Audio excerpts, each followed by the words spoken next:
Halo teman-teman, assalamualaikum warahmatullahi wabarakatuh. Ketemu lagi dengan saya di Rivinalu Channel ya.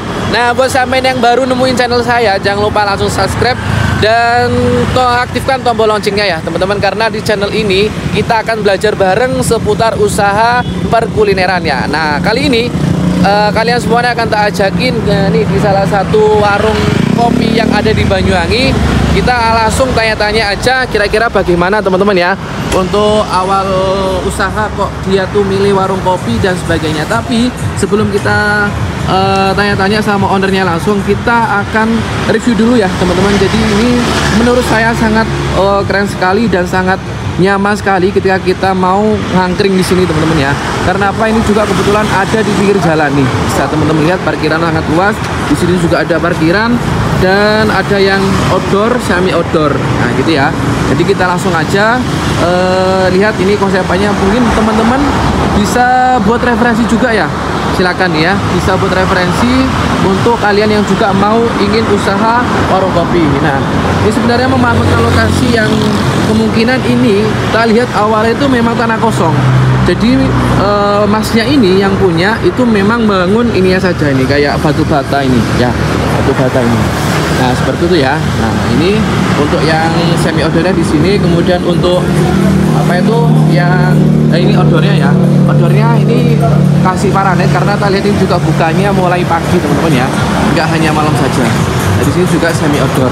Nah ini ya, kita lihat langsung untuk dekorasi yang ada di depan. Nah seperti biasa teman-teman ya, buat sampai yang mau usaha warung kopi jangan lupa ini ada stolokan stop kontak dimanapun harus lengkap. Ini sebagai fasilitas ya teman-teman. Tuh teman-teman cek. Dan di sini, nah ini kita langsung lihat untuk menunya dulu ya. Untuk menunya kita lihat dari harga berapa.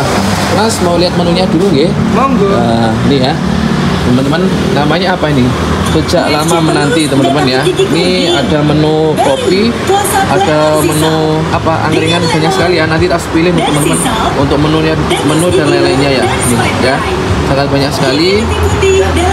Mulai minuman dan juga cemilannya seperti itu ya. Mantap, mantap. Nah ini kita langsung bareng sama Mas ownernya, Mas Agung. Selamat malam Mas Agung. Maaf ganggu waktunya Mas Agung ya. Ya nggak apa-apa. Nah ini kita akan belajar bareng sama Mas Agung. Oh iya, sip. Ya Mas Agung ini pemilik ini Mas, apa namanya Mas? Ini Mas? Ini Cafe Jalan Sukses. Cafe Jalan Sukses, mudah-mudahan sesuai dengan namanya sukses. Amin. Ya. Dia aslinya sebelumnya udah pernah ketemu ya di kota, daerah kota teman-teman ya. Ini sebenarnya juga punya cabang, cuma namanya beda kan. Beda. Udah berapa bulan ini Mas buka Mas? Ini udah 1 bulan genep. Awal ya, akhir bulan kemarin kita buka. Berarti sebelum tahun baru ya? Iya. Oh, awal gitu bulan ya. Desember kita. Bulan Desember, Masya Allah. Mas Agung ini masih muda, usia berapa Mas? Usia baru 25. Masya Allah, ini istrinya Mas? Oh yang bareng istri, so sweet ini. Jadi Mas Agung usia 25 tapi sudah punya usaha warung kopi. Iya. Sebelumnya memang basic jualan atau gimana Mas? Saya belajar dari Malang. Saya mahasiswa Malang. Mahasiswa Malang. Ya, Brawijaya. Waktu itu ada kesempatan saya bisa kerja. Akhirnya saya kerja, belajar dunia perkopian. Oh, awalnya juga jadi karyawan. Iya, karyawan. Kopian ya gitu. Nah, terus ada kesempatan saya pulang ke Banyuwangi, ya hasil dari nabung dulu. Waktu di Malang jadilah Kopi Sahabat yang di Banyuwangi. Masya Allah, siap Mas Agung. Habis dari Kopi Sahabat ya ini Jalan Sukses. Jalan Sukses. Iya. Keren sih, mantap. Kenapa ijazahnya nggak punya pikiran pengen jadi kantoran kayak gitu Mas? Kenapa malah pilih usaha warung kopi dulu? Oke, kalau menurut saya entrepreneur itu tetap penting ya. Oh, iya. Tetap penting, apalagi khususnya bagi pemuda. Secara basic saya punya tujuan bukan hanya dunia perkopian. Saya jurusan FISIP, ilmu politik pemerintahan, dan artinya saya kurang lebih ada tujuan ke sana. Cuman kalau menurut saya hal-hal seperti ini harus kita kembangkan agar apa? Agar kita tidak hanya takut dalam satu hal yang sifatnya itu menyuarakan hal yang benar. Kalaupun hilang gitu kan, kita masih ada kesempatan di dunia bisnis kita. Oh, ya. Jadi kita nggak harus berpikir oh rezeki itu cuma di dunia pemerintahan, enggak. Iya. Gitu. Ya, gitu ya. Ya idealis saya tetap terjaga. Sip. Ya harus seperti itu Mas. Ya. Saya aja resign Mas jadi guru. Ya karena nggak bisa diomongin kalau masalah kenyamanan, fashion kita nggak bisa dipaksain. Betul. Karena yang jelas Tuhan memberikan rezeki dari yang tidak disangka-sangka. Iya. Gitu, makanya. Oh iya Mas Agung, sebelumnya buka usaha ini kendalanya apa saja Mas Agung? Barangkali mulai awal usaha, modalnya mungkin? Jadi kalau kendala, ini lahan awalnya nggak ada bangunan, jadi saya mulai nol di sini. Ini sudah sampai beli atau masih kontrak? Nyewa. Oh masih nyewa ya? Cuman jangka panjang. Oh alah. Gitu. Kalau di yang Banyuwangi itu hanya 2 tahunan. Kalau di sini saya belajar dari yang Banyuwangi, takutnya nanti ada apa-apa gitu kan ya. Jadi langsung saya hajar, guys. Hampir 10 tahun saya nyewa di sini. Oh iya. Terus di sini juga ada 2 project nanti. Kita akan ngembangin ya kopiannya juga. Ini parkiran untuk teman-teman adik-adik SMP. Jadi ini Walah. yang saya bangun sampai kesana. Iya, kebetulan ini di belakang juga SMP. Jadi pagi juga menghasilkan Mas Agung ya. Iya, kurang lebih seperti itu. Masya Allah, keren. Pokoknya apapun yang dilihat Mas Agung harus jadi uang ini Mas Agung. Mantap. Ada 2 manajemen yang berbeda antara yang di bar sama yang di parkiran. Siap. Seperti itu. Yang di parkiran ada sendiri, yang di kopi Jalan Sukses ada sendiri.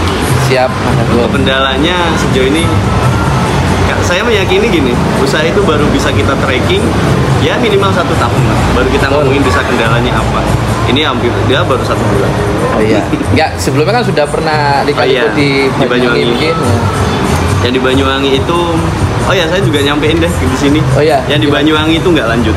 Oh nggak lanjut. Tapi kita cari tempat yang lain. Oh alah. Awalnya ini cabangnya, cuman karena ada kendala sama pemilik lahan. Oh ya biasa siap, ya. paham kan. Siap Mas Agung. Akhirnya nggak lanjut, itu aja. Nah ini juga pengalaman berharga ya, terutama intinya jangan menyerah di Mas Agung ya. Iya. Karena hati orang itu mungkin juga menguatkan Mas Agung untuk bagaimana menganalisa untuk lahan, untuk sewa dan sebagainya. Iya, betul. Ini juga ilmu teman-teman ya. Buat sampai yang mau usaha, silakan.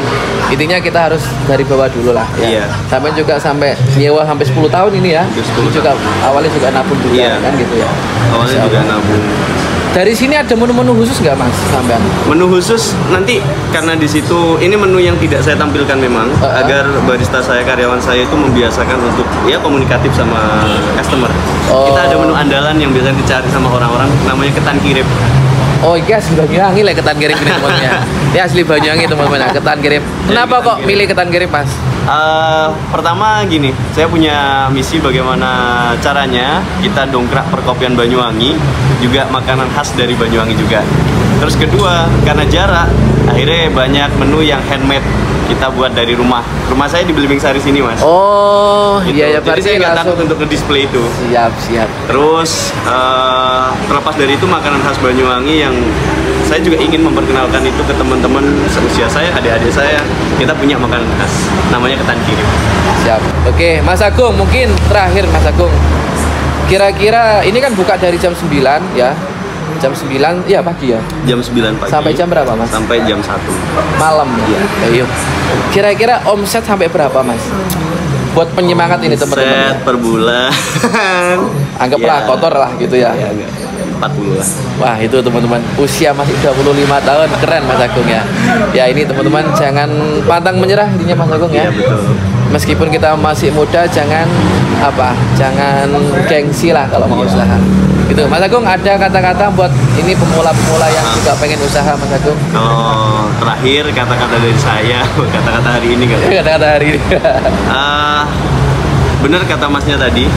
Apalagi dengan range usia yang masih panjang, kesempatan yang masih banyak, mencoba itu perlu, gitu kan. Hasil dari percobaan itu nanti ada satu, hasilnya evaluasi, bukan kegagalan.